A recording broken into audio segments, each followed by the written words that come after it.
ముందుగా శరత్ గారు నవ్వుతారు. నేను చెప్పిన దానిలో ఏమన్నా ఆబ్జెక్షన్ ఉందా? ఏం లేదు సార్. ఏదంటే చరణ్ కౌశిక్ రిక్వెస్ట్ చేస్తున్నా, ఏదంటే నువ్వు నీ సందర్భం వచ్చినప్పుడు నువ్వు ఎంతన్నా మన్ను పోయి కానీ మధ్యలో డిస్టర్బ్ చేయకని ఒక రిక్వెస్ట్ గంతే, ఇంకేం లేదు. ఓకే ఓకే చెప్పండి సార్. మాట్లాడమంటారా? మాట్లాడండి సార్. ఇప్పుడు ఒక విషయం చెప్పాలా సార్. ఆనాడు కాంగ్రెస్ పార్టీ ఎంపీలను అందరినీ మోడీ బయటికి నెట్టి పార్లమెంటు వ్యవహారాలు నడిపితే రాహుల్ గాంధీ గారు రూఫ్ టాప్ మీద ఎగిరి మాట్లాడినాడు.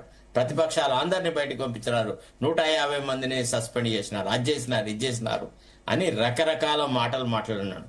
ఈనాడు ఒక మేజర్ ప్రతిపక్షాన్ని మీరు బహిష్కరించి, అది కూడా బడ్జెట్ సెషన్ లో, 2 రోజుల్లో ఉన్న బడ్జెట్ సెషన్ లో మీరెందుకు బయటికి నెట్టాల్సి వచ్చిన అవసరం ఉంది?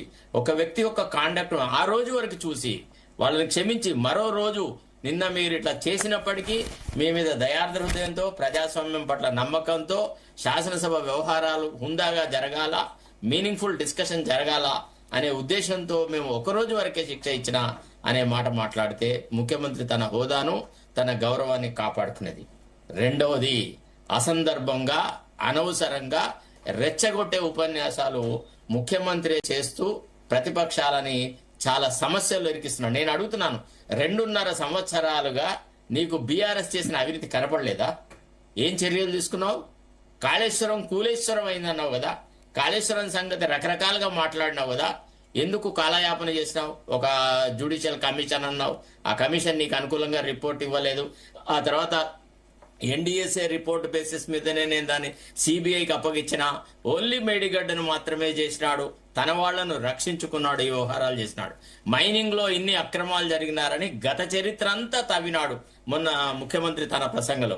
తర్వాత మీరు గనక ఒకవేళ గవర్నర్ కి కృతజ్ఞతలు తెలిపే థ్యాంక్స్ గివింగ్ మోషన్ అంటారు, అంటే when both the houses are addressed by the governor there will be a motion to be addressed by all the parties. Governor ప్రసంగము దేనికి లిమిట్ అయిందో దాని వరకే మాట్లాడితే ముఖ్యమంత్రికి విజ్ఞత, హుందాతనం ఉందనేది మనం చెప్పొచ్చు. ఆనాడు మొత్తం భారతదేశ చరిత్రనంతా మాట్లాడినాడు.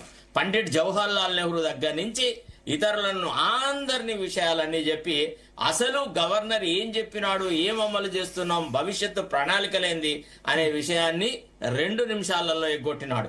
మొత్తం చరిత్ర అంతా చెప్పి ఏదో కాంగ్రెస్ సంస్కృతి అంతా ఈయన పుణికి పుచ్చుకొని పుట్టినట్టుగా జీవితంలో 70% ఇప్పటి వరకు ఆయన రాజకీయ జీవితంలో 80% కాంగ్రెస్ మీద మన్ను పోస్తూ బతికిన వ్యక్తి అసలు ఎట్లుందంటే ఇక్కడ ఒరిజినల్ కాంగ్రెస్ వాదులను కూడా అపహాస్యం చేసే లెవెల్లో మాట్లాడుతున్నాడు. సహజంగా కాంగ్రెస్ కార్యకర్తలను అందరి బోధ పెట్టినాడు. ఎవడైతే జెండా మోసినాడో, ఎవడైతే పార్టీ యొక్క విజయానికి కృషి చేసినాడో వాళ్ళు బీసీలు గాని, ఎస్సీలు గాని, ఎస్టీలు గాని వాళ్ళందరినీ సర్వనాశనం చేసేసి మైగ్రెంట్ బర్డ్స్ కి ఇంపార్టెంట్ పొజిషన్స్ ఇచ్చినారు.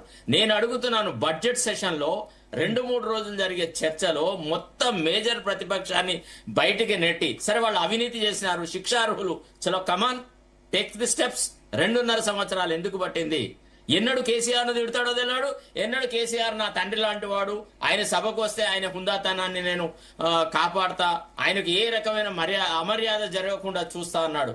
అట్లా నువ్వు చెప్తూ నువ్వే అసలు కేసీఆర్ మీద మాట్లాడకుండా, కేసీఆర్ యొక్క కుటుంబ పాలన గురించి, అవినీతి గురించి మాట్లాడకుండా ముఖ్యమంత్రి ఏ ఉపన్యాసం చేయలేకపోతున్నాడు కదా. అది ఎట్లా? ఎంతకాలము?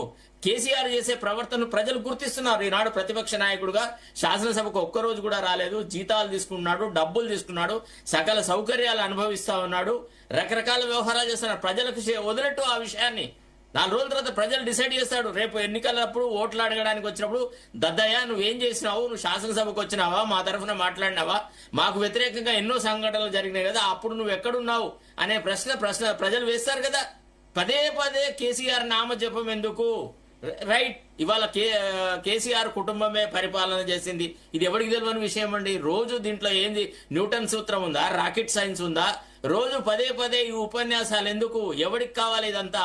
నీవు ఏమి ఎన్నికల ప్రణాళిక ఇచ్చినావు, ఏమి అమలు చేసినావు, ఏవి అమలు చేస్తావు, ఏవి ఏ దేశంలో అమలు చేస్తావు అనే విషయం ఒక్కసారి మాట్లాడు. ఎప్పుడు శాసనసభ చర్చలను అన్నిటినీ సర్వనాశనం చేసే శాసనసభ హుందాతనాన్ని కాపాడలేకపోతున్నాడు. ప్రతిసారి గడ్డం ప్రసాద్ ను దళితుడిని నేను స్పీకర్ చేసిన, దళితుడిని స్పీకర్ చేసిన ఎందుకంటాడండి? నీవేమన్నా దళితుడు అంటే నీకు అంత నీచమైన భావన? నువ్వు అట్లా ఎందుకు మాట్లాడాలి? 10 సార్లు నేను దళితుని చేసిన, ఇట్లా చేసిన అంటే కేసీఆర్ మీద కక్ష సాధించడానికి కోసమే గడ్డం ప్రసాద్ ను స్పీకర్ చేశాడా?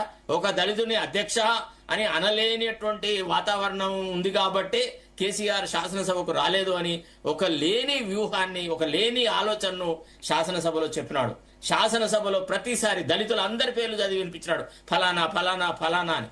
అంతేగాని వాళ్ళని నేను సమానంగా చూస్తున్నా, నా పార్టీ కాంగ్రెస్ ఎమ్మెల్యేలు వాళ్ళ అర్హతలను బట్టి వాళ్లకు పదవులు ఇచ్చినా అని అనట్లేదు, వాళ్ళు దళితులు కాబట్టి నేను ఇచ్చినా అంటున్నాడు. అది ఎట్లా న్యాయము? నేను అనేది ప్రతిపక్షాలు ఎంత తప్పు చేసినా, ఎంత పొరపాటు చేసినా అధికార పక్షానికి చాలా వినమ్రత ఉండాలి, ఉదార స్వభావం ఉండాలి. ప్రజాస్వామ్య చర్చలు, శాసనసభ అనే వేదిక మీద జరిగే చర్చలు చాలా హుందాగా జరగాలి. గడియకు ఒకసారి ముఖ్యమంత్రి లేచి నిలబడతాడండి, అది ఎట్లా న్యాయం అండి? స్పీకర్ ఏమన్నాడు? గవర్నర్ ప్రసంగం నుంచి 1 ఇంచు జరిగిన, 1 అంగుళం జరిగిన ప్రతిపక్ష నాయకుల యొక్క మైకులు కట్ చేసినాడు. పదే పదే స్పీకర్ గడ్డం ప్రసాద్ గవర్నర్ ప్రసంగం కాదు, గవర్నర్ లేదు సార్, నిన్న జరిగింది మైనింగ్ పద్ధతులు అనుకుంటా. నిన్న సంగతి కాదు నేను మాట్లాడేది మీకు ముఖ్యమంత్రి యొక్క ప్రవర్తన ధోరణి చెప్తున్నాను. ఈ శాసనసభ సమావేశాలలో ముఖ్యమంత్రి ప్రవర్తన గురించి నేను మాట్లాడుతున్నాను. ఇవాళ ఎందుకు ఏం అవసరమో ఏదే speaker same yard stick apply చేయాలి కదా. ఏమని? ఇతను తన గవర్నర్ ప్రసంగం నుంచి దూరం పోతే వాళ్ళని ఆపినట్టుగానే ముఖ్యమంత్రిని కూడా అయ్యా ఇదంతా అనవసరము, గవర్నర్ ప్రసంగ పాఠం వేరు, గవర్నర్ ఆవిష్కరించిన ఆలోచన విధానం దాని మీద ఏదన్నా చెప్పండి, కొత్త విషయాలు చెప్పండి, కొత్త ప్రోగ్రామ్స్ ఏం తీసుకొస్తారు, ప్రజలకు ఉపయోగపడే కొత్త ప్లాన్స్ ఏం తీసుకొస్తారు, ఆ విషయాలు మాట్లాడండి అంటే అద్దప్ప పండిట్ జవహర్ లాల్ నెహ్రూ నుంచి స్టార్ట్ అయినాడు. మరి పోనీ పండిట్ జవహర్ లాల్ ఈయన విమర్శించలేదంటే తెలంగాణకు అత్యంత అన్యాయం చేసిన వ్యక్తి పండిట్ జవహర్ లాల్ నెహ్రూ అని అదే శాసనసభ వేదికలో రేవంత్ రెడ్డి మాట్లాడినాడు. నేను అనేది ఏంటంటే ఇది కాదు, ఈ కక్ష సాధింపుల వల్ల, ఈ రకమైన వాతావరణం సృష్టించడం వల్ల శాసనసభ కాలం వృధా అయింది. ప్రజల సమస్యలేవి చర్చకు రాలేదు. ప్రజలు ఈనాడు పడుతున్న ఇబ్బందులకు ఏ పరిష్కారం కనుక్కోలేకుండా శాసనసభ వ్యవహారాలు జరిగినాయి. దొంగలు అని అంటే అందరు దొంగలే, ఎవడు అవినీతికి పాల్పడలేదు.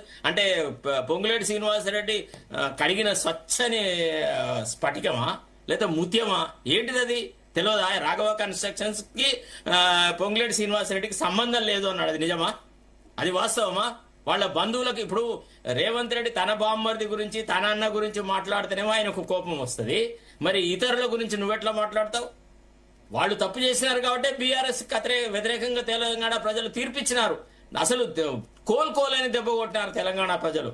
వాళ్ళని ఎందుకు నమ్మడు? వాళ్ళ పట్ల ఎందుకు ఆదరం, అభిమానం ఉండదు? ప్రతిసారి రెచ్చగొట్టే తర్వాత ముఖ్యమంత్రికి అందిస్తున్నారు. ఇంకా ఇది తిట్టు, ఇంకా కవితమ్మని తిట్టు, ఇంకా వాళ్ళని తిట్టు, వీళ్ళని తిట్టు. ఇదేందండి? శాసనసభ సమావేశాలు ప్రజలకు జవాబుదారీగా జరుగుతాయా? ప్రజల సమస్యల మీద డిస్కషన్ జరుగుతాయా? అవినీతి జరిగిందనుకోండి, నువ్వు అన్ని లిస్ట్ అవుట్ చేయి. These are all the irregularities committed, come on I will constitute a committee or I will entrust CBI enquiry అని మొట్టమొదటి 6 నెలల తర్వాత చెప్పాల్సింది కదా.